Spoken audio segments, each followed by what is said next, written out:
Ngayong umaga may pag-usapan tayo ng itong dalawang vloggers. Magandang umaga po sa ating mga kapwa ko Pilipino, kapwa ko OFW. Kaya ngayon pag-usapan natin itong dalawang mga vloggers. Ito si Banod Bay and Maharlika.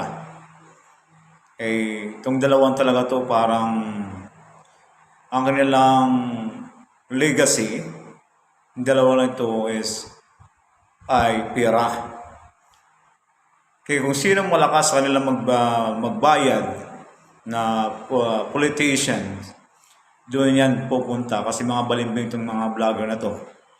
Palagi itong gagawa ng mga fake news na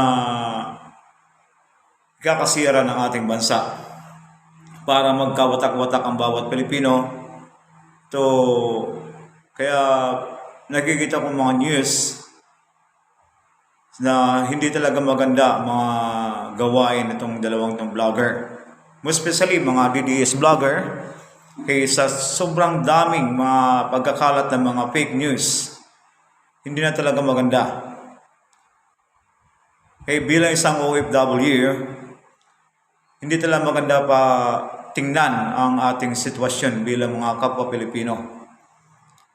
Kaya yun ang kukuha ko sa itong dalawa, more on especially mga vlogger na DDS. Dapat tayo magkaisa bilang isang mamayan na Pilipino.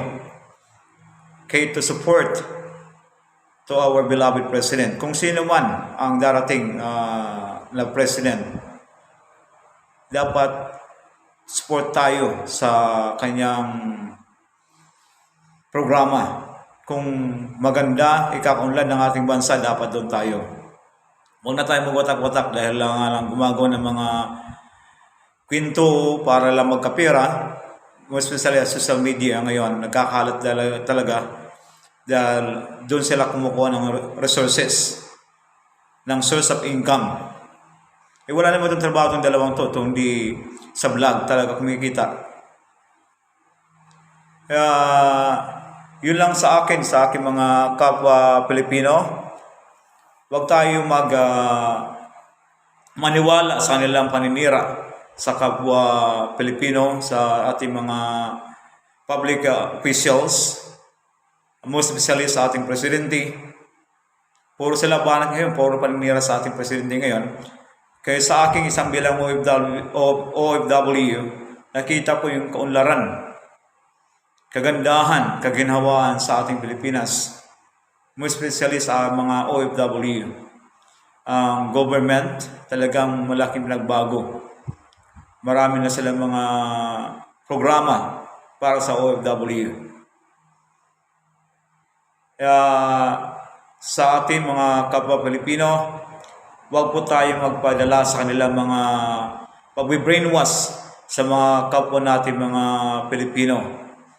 Nasa Pilipinas man ngayon o nasa ibang bansa man.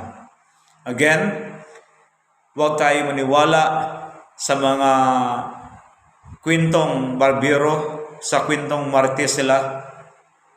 Kaya itong dalawang talaga to hindi talaga may magagawa para lang may pakalat ang kanilang mga fake news. Dapat talaga itong dalawa, ipakulong itong dalawa ito para at least wala, mabawasan naman yung ingay sa social media. Nakakairita na sa tainga itong dalawang to. Especially ito si Maharlika. Wala naman sa Pilipinas. Paano sila nakakakuha ng mga source? Kundi sa mga fake news din. Si Banod Bay, ganun din.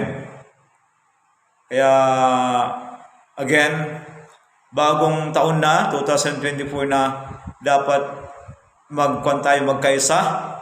Bawat Pilipino, dapat tayo support 100% sa government. Thank you. And have a nice day, guys.